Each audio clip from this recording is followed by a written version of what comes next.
La 4G Batelma vous présente Ny vaovao. Ny miokany fahombiazana. Arahinao ny fampalalam-baovao miaraka amin'ny Pastel, il est tsirony fahombiazana. Profitez des avantages de l'affichage dynamique avec SmartTop. Arao ny fampalalam-baovao miaraka amin'ny SmartTop. Ça y est! Les bonnes affaires commencent chez Batimax avec le premier déstockage de l'année. Pour tout le mois de mars, avec des milliers d'articles. Arahinao ny fampalalam-baovao miaraka amin'ny Batimax, la qualité au meilleur prix.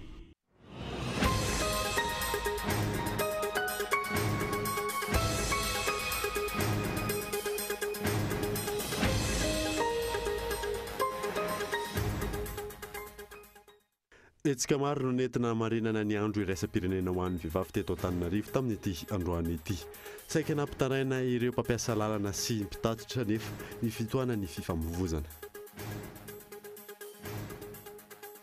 Asa sosialy, filaharana, fiaraha-mifaly izay no isan'ny nanamarian'ny vehivavy malagasy miara-miainga ny andro iraisam-pirenena ho an'ny vehivavy tamin'ity androany ity. Tsy diso anjara tamin'izany ny tany amin'ny faritra. Fanomezana vana ny antoko eo amin'ny fitondrana afaka anao fampelezan-kevitra mialoha amin'ny fotoana izay indray nentina aminao anatin'ny fampalalam-baovao amin'ny dialina ity. Efa ho telo volana izao tapaka saika mandritry ny tolakandro ny rano any amin'ny faritra Ambohidrapeto sy ny manodidina. Milaza ihany koa anefa ireo mpanjifa fa miakatra ny vidiny rano nalohan'izy ireo. Maresaka iraisam-pirenena tsy mbola misy foana ny fitsarana any Syrie, mbola mitoy ihany koa ny fahafatesan'ny mponina Ghouta Oriental noho ny ady any an-toerana. Namerina ny antso ho fampitsarana ny ady ankilan'izay ny filan-kevitry ny firenena mikambana. Nadidin'ireo arahanao afaka fotoana fohy.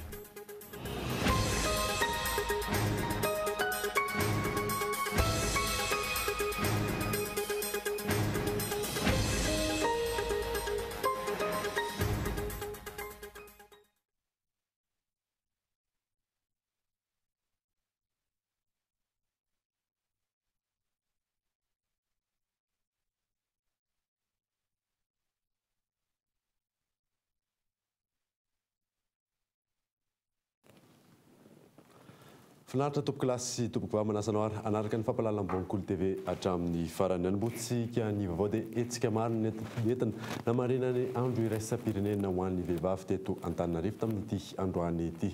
Saboka nampitaraina ireo mpampiasa lalana sy ireo mpitatitra nefa ny fitoana ny fifamoivoizana. Henri Florent.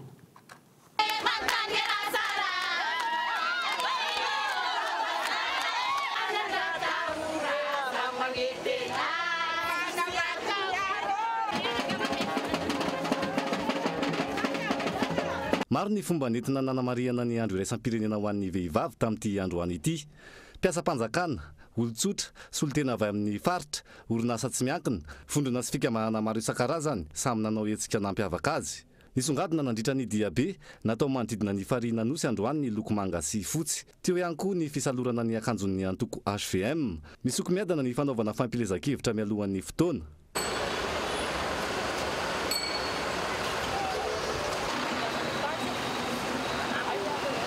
Ankoatra izay, ny tonga nandritra ny ora maromaro ny fifamoivoizana teny Anosy, Mahamasina, Andavamamba, Isotry, Antaninarenina, Ampefiloha sy ny manodidina, vokatry ny fanapahan-dalana tamin'ny hetsika. Tsy voafehin'ny tompon'andraikitra ny fifamoivoizana eto amintsika hoy ireo mpitatitra sendranay androany. Ankoatra izay, miteraka afaty antoka ho an'ireo mpitatitra io tsy fahaizan'ny fitondrana mandamina ny tanàna io. Mandinika kely hoe ahoana ny fomba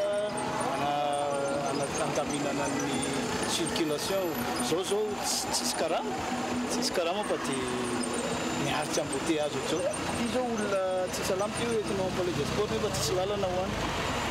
Eo amin'ilay resaka carburant zany tena lasa manatombo kely amin'izao e.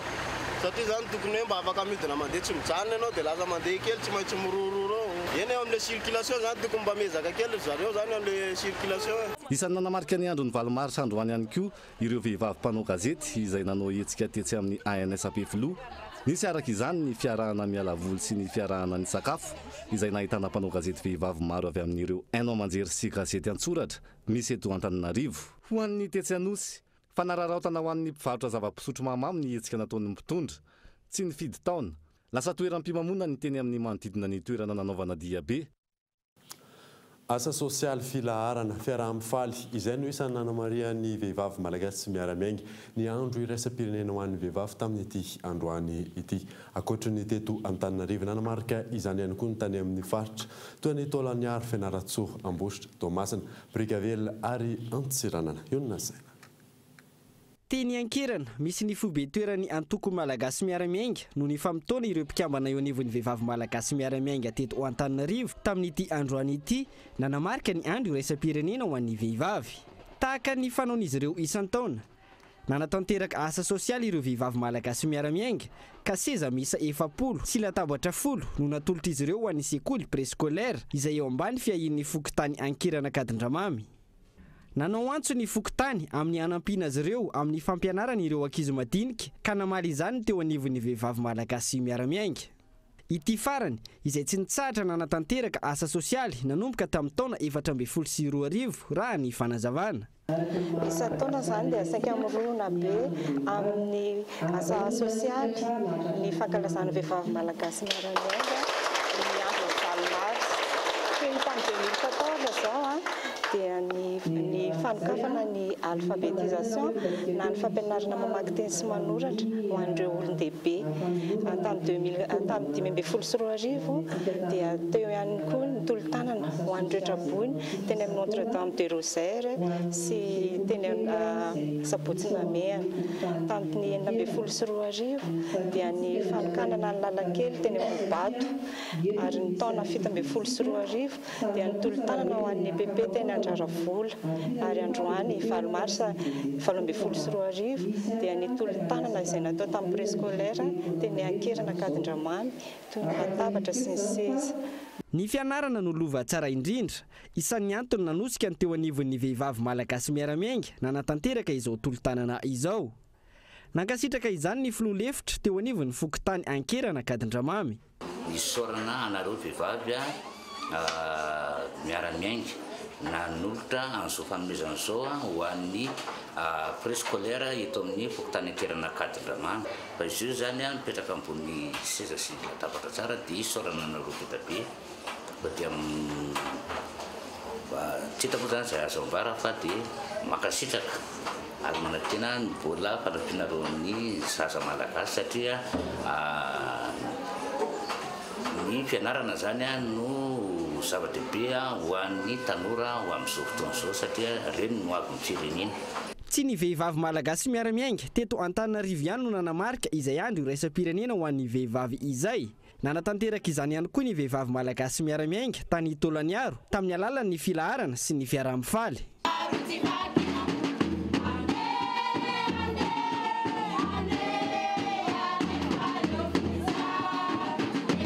Ny tany Antsiranana tsy ny alandarana ireo vehivavy nateo aza ny ora mikija tamin'ity androany ity.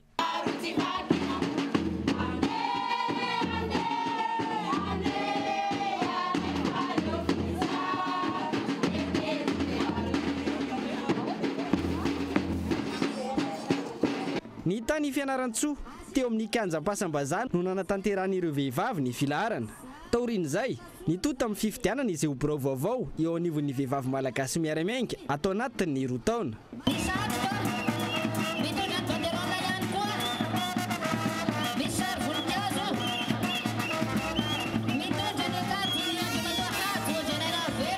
Ankoatra ireo, nisy ihany koa ny hetsika no tanterahan'ny vehivavy malagasy miara-miainga tany Toamasina, Bricaville ary Ambositra.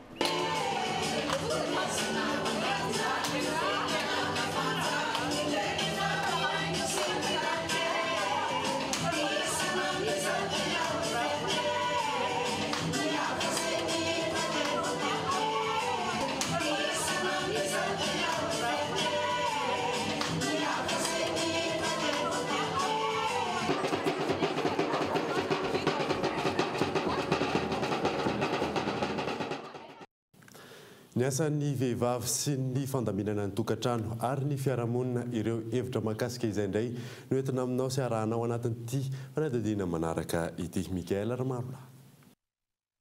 Manodidina ny 7 lavitrisa mahery ny isan'ny mponina maneran-tany ary 3,7 lavitrisa no vehivavy avokoa. Manodidina ny 13 tapitrisa an'izay kosa ny mponina eto Madagasikara ary 12,4 tapitrisa no vehivavy raha ny antotanisa avy amin'ny banky iraisam-pirenena.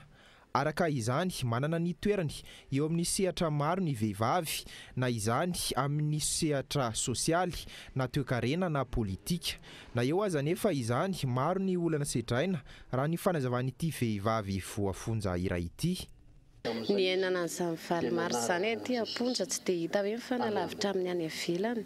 Izay aty aponja aloha tsapany hoe mafy any izany satria misy vehivavy mitovy aminay any ivelany any.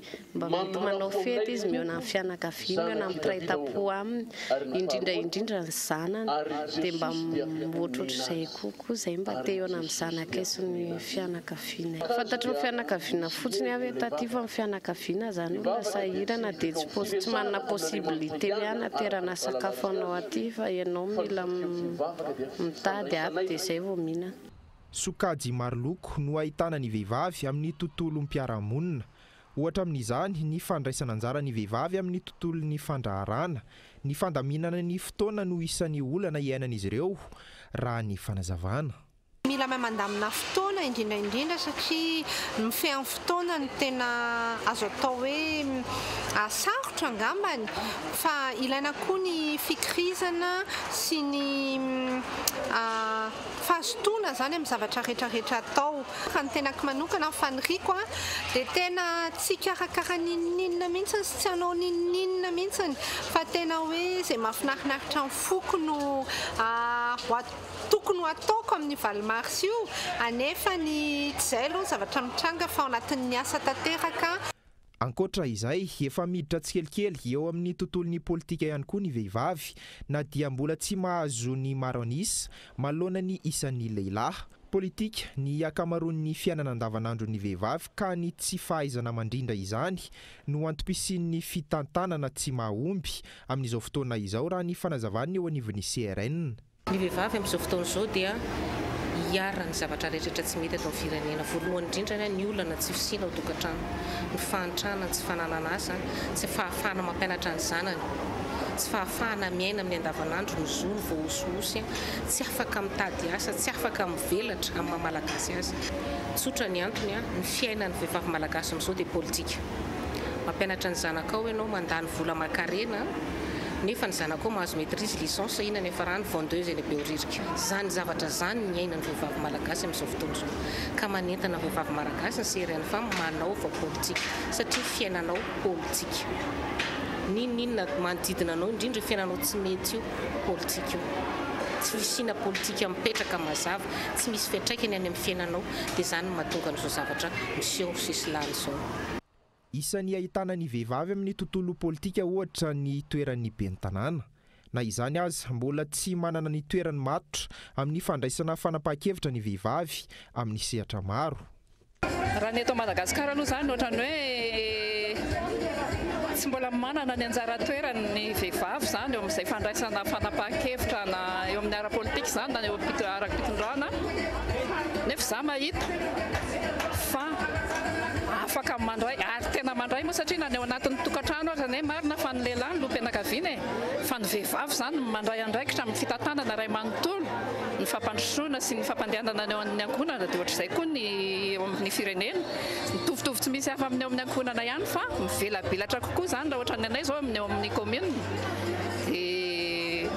Tokony zany mampiresika mihitsy ho an'ny vehivavy rehetra hoe vitantsika io. Fa ahoana moa tsy avitantsika satria mitovy amin'ny ao amin'ny andraikitra raisinao anatin'ny tokantrano ihany no tsy maintsy raisinao eo anivon'ny fiarahamonina amin'ny ankapobeny, eo anivon'ny firenena. Mandeha ila ihany anefa izany rehetra izany raha tsy misy ny mpampita afatra sy milaza ny zava-misy amin'ny olom-pirenena ka mandray andraikitra feno amin'izany ny mpanao gazety eo amin'ny fiaina tokantrano sy ny asa fanaovan-gazety matetika no ahitana olana. le mandrindra ny fanaovana gazety miaraka amin'ny tokantrano sy ny fiainana andavanandro somary sarotsarotra satria voaka maraina tsy fantatra ny firy ny ody ny hariva matetika tsy fantatra kory aiza no misakafo atoandro satria ny asa mandeha eny foana zay azo atao hoe olona zay nefa tsy olana ihany koa zay fa tombontsoana ihany satria mety afaka mody any an-trano amin'ny fotoana isan-karazany zay raha hoe te ody zany afaka mahita ny ankizy afaka miaraka misakafo amin'ny vady aman-janaka zay hoe manambady ohatra dia amin'izay zavatra zany afaka sady tombontsola izy no somary sakana kely fa amin'ny ankapobeny matomy roboka amin'le asa tena fitiavana an'le asa tena hoe passion nanaovana an'io fa raha tsy passion amin'le asa tsy tafavoaka mihitsy fanaovana gazety. Na eo aza izay fidiran'ny vehivavy amin'ny tontolo maro izay mbola ahitana tsy fitoviana trany eo amin'ny lehilahy sy ny vehivavy raisina ohatra amin'izany ny fanaovana asa mitovy nefa karamaraisina samihafa. Nanao hetsika ho fanentanana sy fampiofanana ireo vehivavy miisa 500 teny amin'ny firaisana faharoa ny solomavamboaka mapara lanto rakotomanga tamin'ity androny valomartsa ity tetsehatsy adana fanampanazavana. Teto amin'ny firaisana faharoa zany dia ny safidy zay ny antso ny vehivavy 500 reny mpianakaviana izay mikarakara tokantrano tena hoe naseho mihitsy hoe na mikarakara tokantrano dia olona manana maha-izy azy ny vehivavy ary izy no anisany mitondra fampandroana na tsy fampandroana ao anatin'izany tokantrano izany dia nanentana an'ireo vehivavy hoe itsika dia ravaka ny tokantrano fifaliana ho an'ny vady aman-janantsika rehefa mody any tokantrano ny vady aman-janana dia nampianatra ny zareo nisy formation natao mba ahafahany zareo mikarakara amin'ny tenany ahafahany zareo mikarakara amin'ny tokantrano ary indrindra misahana ny ankonany zareo dia nisy fifaninanana kely momba an'izay fikarakarana vatan'izay dia misy loka atolotra ho zareo izay nahazo ao anatin'ireo 500 ireo. Lafim-baovao hafa kosa indray dia narahana omaly teto amin'ny fampalalam-baovao ny Cool TV FM ny andininy izay metraka ny fampelezan-kevitra mandritra ny fifidianana fanomezana vahana ny antoko eo amin'ny fitondrana afaka manao fampelezan-kevitra melohan'ny fotoana no entina aminao natanty fanadidinina manaraka ety Andra Arso. Ankoatra amin'ny fotoana fanaovana fampelezan-kevitra dia ambarany andininy 550 amin'ilay volavolan-dalàna ny fifidianana momba ny drafitra kapoben'ny fifidianana sy ny fitsapakevim-bahoaka fa mialohan'ny vanim-potoana amin'ny fampelezan-kevitra dia tsy maintsy mandray anjara amin'ny fanentanana politika araka ny lalàna velona sy ny lalam-pandrenana ny antoko politika. Natao andinio mba hoentiny anamarinana ny fampelezan-kevitra mialohan'ny fotoana izay ataon'ny mpitondra ankehitriny sy ny antokony SVM. Raha tsy tanisany fisehoan'ny mpitondra sy fitokanana zava-bitana atao amin'ny filoham-pirenena atao anatin'ny andro vitsivitsy isika izay nahitana ireo olona no karamaina nampanaovana ny akanjo fitanan'ny SVM ohatra Tantolanaro fitokanana zaridaina Tetsanosy sy Mahamasina ary ny fankalazana ny andron'ny 7 Marsa. Tsy tokony afangaro velively nefa amin'ny fisehoan'ny mpitondra sy fitokanana zava-bita amin'ny mahafahifanam-panatanteraka azy ny tokony mpitondra satria sasananga samihafa tanteraka ireo. Tsy tokony isy fanentanana politika ho an'ny tokony mpitondra manokana ny fisehoan'ny mpitondra sy ny fitokanana zava-bita ireny satria ny volam-bahoaka ny lanina amin'izy ireny. Ankoatr'izay, ireo antoko hafa tsy mitovy hevitra amin'ny mpitondra indrindra fa mpanohatra nefa dia rarana raha vao manao hetsika natatra amin'ny vahoaka malagasy na dia efa ny anaty kianja sy tranon'olon-tsotra aza. Ny ampiasaina hery famoretana ny fihaonana tamin'ny vahoaka no kasain'ny antoko sy fikambanana maromaro ny vondrona tao mitsanganany malagasy tamin'ny herintaona tetsa mikanja amin'ny tafon'ny Mahamasina. Norarana ny fankalazan'ny antoko 512 taona ny tetsa mikanja be Mahamasina, tany Toliara, taonanano sy tany amin'ny toeran-kafa. Sao veriny mpitondra ary fa ny antoko politika SVM ihany ny antoko politika eto Madagasikara. Azo tsaintsainina kory hoe mandritra amin'ny fitokanana zava-bita amin'ny Frantsa, ny filoha frantsay Emmanuel Macron dia manakarama nahitana olona mioby miakanjo ny akanjon'ny antoko La République en Marche. Na ny filoha Amerikana Donald Trump mikabary dia feno olona manao akanjon'ny antoko républicaine manatrika izany. Eto amintsika ihany no misy mpitondra tsy mihevitra afa-tsy ny tenany sy ny fifikirana mafy amin'ny seza no ny tombontsoany manokana ka nahatramin'ny volavolan-dalàna ifeny fifidianana aza dia mbola harafitra no mety tombon-dainy ny antokony ny tena. taoriana ny filan-kevitry ny ministra omaly nivoaka ny didim-panjakana amin'ny mampiantso ny parlemanta hiatrika indray ny fivoriana tsy ara-potoana andihan'ny faharoa 12 andro faharoa andinihana lalana maromaro hanomboka ny sabotsy fa folo ny volana martsa ho avy izao Gaëtan Andriatsilavo. Nivoaka ny décret laharana 24 tsipika 20 mampiantso indray ireo parlemanta hiatrika ny session extraordinaire andihan'ny faharoa amin'ny ity taona 24 ity. Session extra andihan'ny faharoa izay aritra 12 andro araka ny lalam-panorenana. Volavolan-dalàna misy 12 iankinany ho avy ny firenena no miandry ireo parlemanta amin'izany ary hodinihana mandritra ny 12 andro io. Ohatra ny lalàna fehizory ny fehin'ny fifidianana filoham-pirenena sy ny fifidianana solombavam-bahoaka. Ny volavolan-dalàna manome lalana ny fifanaovitry ny mpiara-miasa amin'ireo mpiara-miombina antoka sy mpamatsy vola anarenana ny orinasa Air Madagascar. Isany hodinihana ihany koa ny volavolan-dalàna miady amin'ny famotsiam-bola sy ny famatsiam-bola ny asa fampiroroana ary ny lalàna mifehy ny ZES na ny zone économique spéciale. Fanontaniana mipetraka ny hoe midika ho inona ireo fanerena ireo parlementaire andinika volavolan-dalàna misy 12 mandritra ny fivoriana tsy ara-potoana faharoa izao. Anana fotoana andinihana lalina ireo lalàna fehizoro ifehy ny fifidianana izay nambara ny filohan'ny antenimera-pirenena fa iankinany ho avin'ny Madagasikara izao ve ireo parlementaire. Raha ireo no jerena lalàna iray isan'andro no tsy maintsy hodinihan'ireo parlemanta mandritra ny 12 andro, fotoana izay hita fa tsy ampy andinihana an-tsakany sy andavany ireo lalàna ireo. Izany hoe tsy maintsy ho akamihana indray toy ny efa nisy hatr'izay no andaniana ireo lalàna ireo. Mahazava-dehibe ny votoatin'ny fandaharana asan'ny candidat iray rehefa fotoana ny fampelezan-kevitra izay indray no lohahevitry ny fanadidina ny arahany agence capsule sy Cool TV FM Michela Renardson. Inona ny paikady hitanao lahara-pahamehana amin'ny IEM, Initiative pour l'émergence de Madagascar, izay ny fanontaniana fahatelo napetraky ny Cool TV sy ny agence capsule tamin'ny olom-pirenena 700 12 taonany miakatra teto Antananarivo renivohitra ny 17 febroary sy ny 18 febroary lasa teo. 30 ny nanontaniana ny laza fa lahara-pahamehana ny famoronana asa, 30 ny laza fa lahara-pahamehana ny fotodrafitrasa vaovao, 70 kosa milaza fa ny fisikafan'ny Madagasikara amin'ny anivelany no tena ilaina ary ny 70 ambiny namaly fa marina sy ilaina tokoa ny paikady fanarena ny angovo sy ny herinaratra. Amin'ny ankapobeny raha ny fanazavana azo tokony hakasika ny fiainam-bahoaka ny votoatin'ny fampelezan-kevitry ny kandida iray. Maintsy mikasika mivantana ny fiainan'ny vahoaka. Ao anatin'izany zany ny voalohany indrindra ny fandriam-pahalemana. Maintsy mba hita ihany koa ny ahoana no isondrotan'ny fahefa-mividin'ny vahoaka amin'izao fotoana izao latsaka ambany dia ambany. Ahoana fomba hanam-piakarana, resaka fahasalamana, zava-dehibe koa zany, fahasalamana, ny fanabeazana. Ny fiainanam-bahoaka koa dia miankina koa amin'ny lehibe ny fambolena, ny fiompiana, ny resaka asa, famoronana asa, indrindra ho an'ireo tany momba ny lalana ihany koa. Resaka rano sotro madio.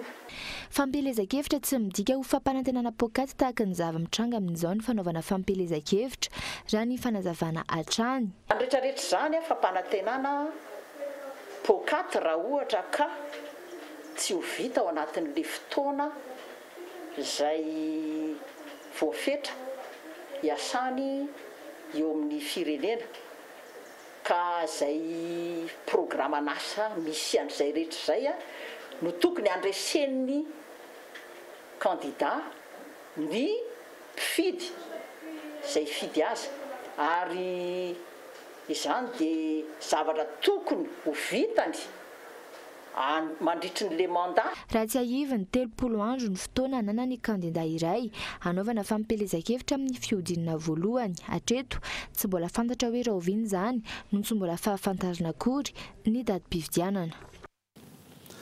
Tapitra teo ny tapany voalohany vaovao anaraka dokavarotra isika ao anatin'ny tapany faharoa ny vaovao nahitantsika ny olana angoavana eo amin'ny sehatry ny fambolena eto Madagasikara eo ihany koa ny vokatra teo amin'ny andro roa teo amin'ny lalao miverina amin'ny dingan'ny ampavalon-dalana eo amin'ny UEFA Champions League rehefa avy eo ary.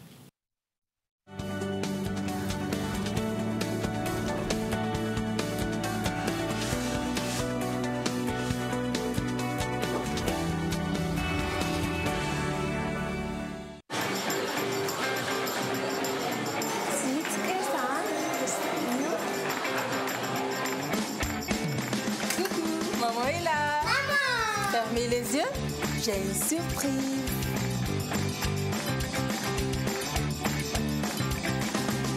Waouh, trop fort la vitesse 4G. La Powerbox by Telma, c'est extra pour toute la famille. La Powerbox by Telma, c'est l'internet 4G immédiat pour les fans de vitesse, avec 20 gigaoctets sans engagement, à seulement 149 milliards. Rendez-vous en Telma Shop. La 4G by Telma, plus de 60 villes couvertes à Madagascar. Telma, numéro 1 de l'internet à Madagascar.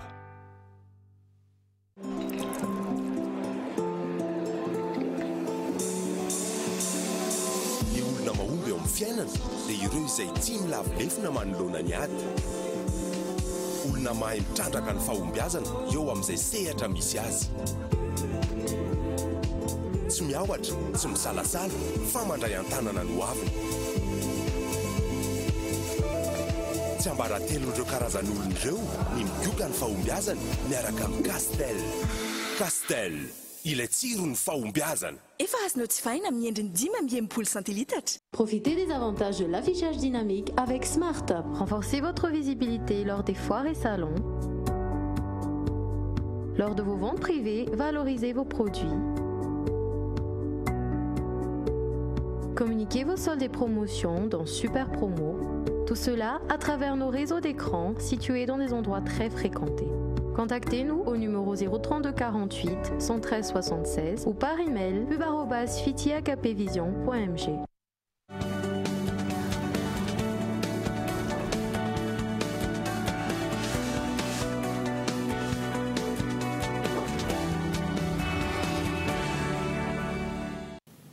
Verina eto amin'ny fampalalam-baovao isika nametraka fitoriana any amin'ny fitsarana frantsay indray Otsina Arfa raha ny vaovao navoaka ny gazety mpiseho isan'andro iray isan'ireo raharaha nininana fenina sy nampanginana tamin'ny fanagadrana ny Otsina Arfa io rampitso kosa ny anaovana ny fitsarana azy eto an-toerana mahakasika ny raharaha anenjehana azy. Lili Rabiata.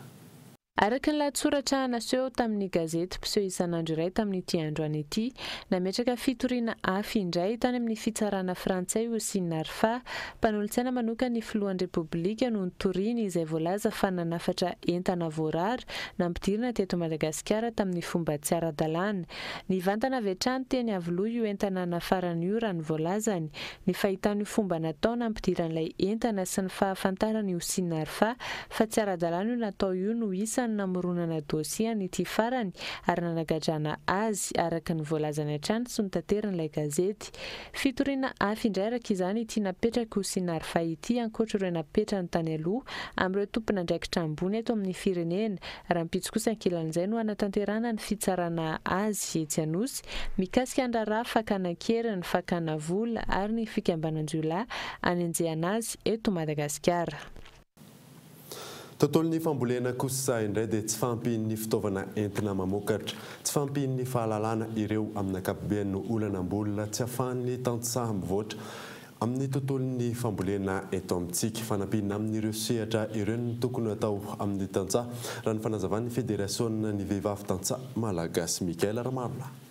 Tsy fampian'ny fitaovana enti mamokatra, tsy ampy fahalalana, izany hoe tsy mahay mamaky teny sy manoratra ireo no olana iainan'ny tantsaha rehetra sasany amin'ny faritra 2020 raha ny fanadidininy teo anivon'ny federasiona vehivavy tantsaha malagasy. Izay olana izay no mipetraka ka tsisy ny tsy fitaran'ny fampandrosoana arabaritra raha ny fanazavana trany. Ny olana sedraina dia raha mahalala fa ny tontolo ambanivohitra ny fahaiza mamaky teny sy manoratra, zany hoe tsy fahalalana zany be lehibe.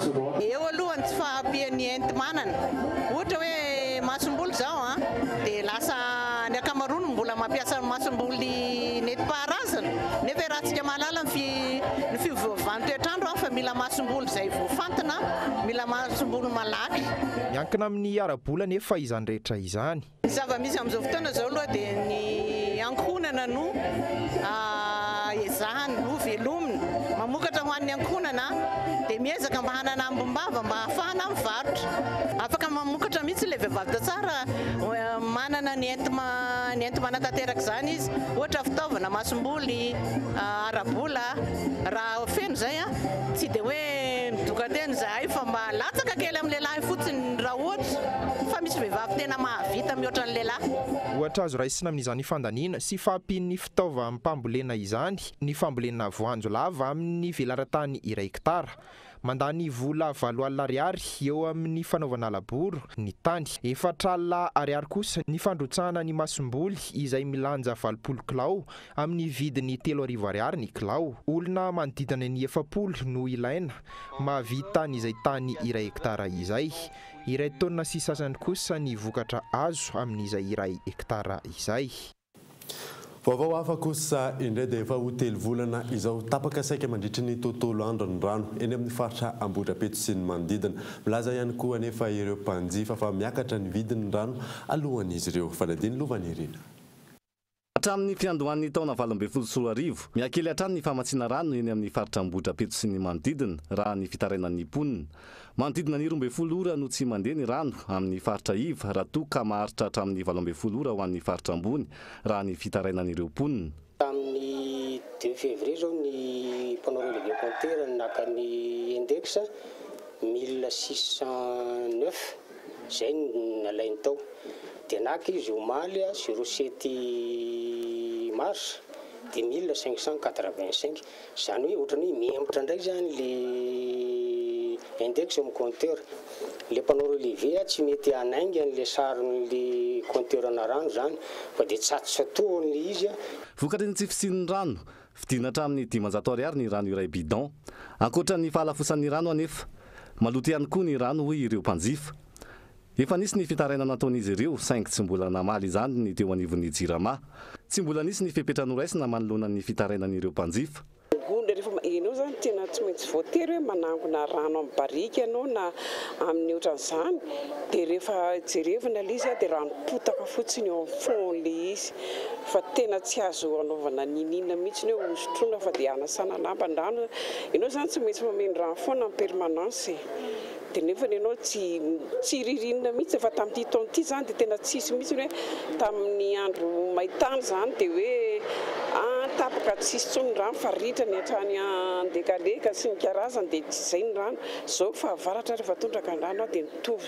Isan'ireo faritra mitaraina trano na amin'ny tolotra momba ny rano na ny tolotra amin'ny herinaratra ny eny amin'ny faritra Tsimondrano. Fanazavana entin'ny tompon'andraikitry ny jirama manoloana izany ny hoe tsy maharaka ny isan'ny mpanjifa ny tolotra. Io ihany koa no antony voalaza fa mahatapaka na mampidina ny herinaratra azon'ny mpanjifa amin'iny faritra iny. Eo amin'ny tontolon'ny baolina kitra kosa indray dia mafana tanteraka ireo lalao miverina amin'ny digan'ny ampavalon-dalana eo amin'ny Ligue des Champions en Europa. Any ireo vokataloha nandritra ny izay 2 andro izay noentina aminao anatin'ity fanadidinina manaraka ity araoary. Ny talata sy ny alarobia teo no nitontosaina ny lalao miisa 4 teo amin'ny dingan'ny ampavalon-dalany Ligue des Champions. Raha ny vokataloha ny andron'ny talata niondrika teo anatrehan'ny Real de Madrid ry zareo Parisianina tamin'ny isa 2-1. Araka izany nandresy tany an-tanin'olona ny Real de Madrid nanoloana ny PSG mpampiatrano. Ny lalao faharoa izay niaona ny Liverpool sy ny FC Porto ny ravahady sahala aotra ny ohatra ny fiaonana. Nanatombo teo amin'ny lalao mandroso ry zareo Liverpool izay nandresy tamin'ny isa 5-1. Ny andro ny omaly eo amin'izay dingan'ny ampavalon-dalana miverin'ny Ligue des Champions izay hatrany. Fiaonana voalohany teo amin'ny Tottenham sy ny Juventus. Niondrika teo anatrehan'ny Juventus ry zareo Tottenham tamin'ny isa 2-1. Raha tsy ivona, ady sala 2-2 ny nisarahany rototo teo amin'ny lalao mandroso. Tafiakatra amin'ny dingana manaraka araka izany ny Juventus de Turin. Ny lalao faharoa niaona ny Manchester City sy ny FC Bâle. 2-1 no isan'ny nisarahany rototo nivoaka mandresy ny FC Bâle. Nateo aza ny fandresen'ny FC Bâle izay tsy tafiakatra amin'ny dingana manaraka ihany koa ry zareo manoloana ny vokatalao teo amin'ny lalao mandroso. Hatreto ny ekipan'ny Real de Madrid, Liverpool, Juventus ary zareo Manchester City no manana ny tapakila ho any amin'ny dingany ampaefadalana eo amin'ny Ligue des Champions. Maresaka iraisam-pirenena kosa indray dia tsy mbola misy foana ny fampitsaharana any Syrie any. Mbola mitohy ihany koa ny fahafatesan'ny mponina any Ghouta Oriental noho ny ady any an-toerana. Mamerina ny antso fampitsaharana ny ady ankilan'izay ny filan-kevitry ny firenena mikamana fanadina. Na misy aza ny fitakiana ny fitsaran'ny ady eo anelanelany amin'ny 7 ora maraina sy amin'ny 2 ora tolakandro no takian'ny Rosia ny herinandro lasa teo. Mbola mitohy ihany ny ady sy ny fandarofana bomba. Voafehin'ny fitondrana rano fantatra ny Antsasamanila ny Ghouta Oriental ankehitriny. nainga tany amin'ny faritra Tsinanana ny nazona io faritra io, izany hoe ny toerana somary ambanivohitra izay nifezin'ny vondron'ireo pioko salafista. Manodidina ny 1 alina eo ny pioko amin'io toerana io, miaraka amin'ny fitaovam-piadiana mahery vaika. Nisy ihany koa ny tafika avy amin'ny fitondrana nalefa, anampy any amin'ny faritra io raha ny voalazan'ny Observatoire Syrien des droits de l'homme. Tafika teratany Afghan, Palestiniana ary Syriana ireo nalefa ireo, ka sain'ny mpitondra ho zaraina roa i Ghouta Oriental amin'io paikady apetrany io. Tanjona amin'izany ny anokamonina ny Douma, izay tanan-dehibe any Ghouta Oriental, ary ahina ho toerana ifanandrinan'ny tafika avy amin'ny mpitondra sy ny pioko, izay mahafantatra tsara ny ho toerana io ihany koa. Any amin'io Douma io ihany koa anefa no alefa no fanampiana saina alefa amin'ity alakamisy ity. Saingy no ny toedra raha sarotra dia sarotra ny antoerana, tsy mbola tokisana ny fahafahana mandefa ireo fanampiana ireo. Raha ny voalaza ny loharanom-baovao avy amin'ny firenena mikambana sy ny Croix Rouge, ilaina ihany koa ny fahamalinana tanteraka amin'io raharaha io. Alohan'ny sarana daverina aminao ireo vaovao nisongadina tamin'ity alina ity. Hetsika maro no nentina namariana ny andro iraisam-pirenena ho an'ny vehivavy teto Antananarivo tamin'ity androany ity. Asa sosialy fiaraha-mifaly izay no isanamarian'ny vehivavy malagasy miara-miaigny ny andro iraisam-pirenena ho an'ny vehivavy tamin'ity androany ity. Tsy diso anjara tamin'izany ny tany amin'ny faritra. Ary farany mody efa ho 3 volana izao ny tapaka saika mandritra ny andro ny rano eny amin'ny faritra Ambohidrapeto sy ny manodidina. Laza ihany koa anefa ireo mpanjifa fa miakatra ny vidin'ny rano alohan'izy ireo. Izay mamarana ny vaovao tamin'ity alina ity saorana ianao nanaraka izany saorana manoka ihany koa ireo mpanaraka ny vaovaon'ny Kolo TV any amin'ny faritra indrindra, ireo manaraka izany amin'ny alalan'ny DSTV Antsirana sy TNTV Fianaratsoa. Soava tsara daholo tompoko.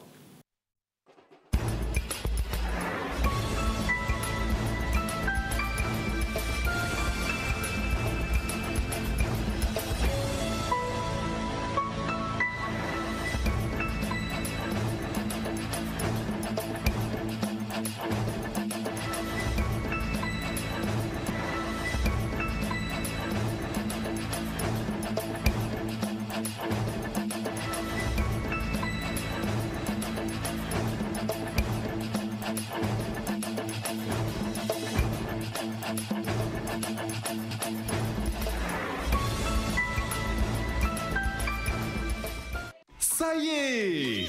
Les bonnes affaires commencent chez Batimax avec le premier déstockage de l'année. Pour tout le mois de mars, avec des milliers Batimax, la qualité au meilleur prix. Castel, il est tirun fahombiazana. Profitez des avantages de l'affichage dynamique avec Smart.